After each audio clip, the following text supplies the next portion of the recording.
মানবতার সেই মহান উপাখ্যানের প্রথম পাতাটি উন্মোচিত হলো আদম আলাইহিসসালামকে দিয়ে। তিনি ছিলেন মাটির এক নিপুণ ভাস্কর্য, যার ভেতরে ফুঁক দেওয়া হলো আল্লাহর রূহ।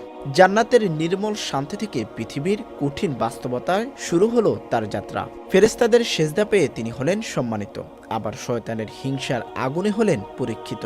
তিনি কেবল প্রথম নবী ছিলেন না, ছিলেন প্রথম পথ প্রদর্শক, যিনি শিখিয়েছেন মানুষ হিসেবে আমাদের দায়িত্ব, ধৈর্য এবং তওবার পথ।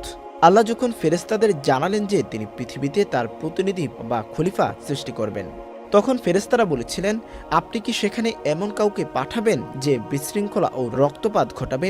আল্লাহ উত্তর দিলেন, আমি যা জানি তোমরা তা জানো না। ইসলামিক সূত্রে লিলিথের কোনো অস্তিত্ব না থাকলেও প্রাচীন সুমেরীয় সভ্যতায় গিলগামেশ মহাকাব্যে এই রহস্যময় চরিত্রের প্রথম দেখা মেলে।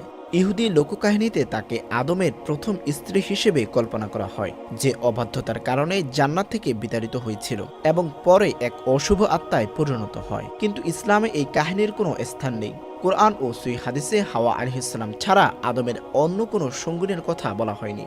এই গল্পগুলো মূলত ইসরায়েলিয়াত বা অ ইসলামিক লোককাহিনী থেকে এসেছে, যা ইসলাম সমর্থন করে না।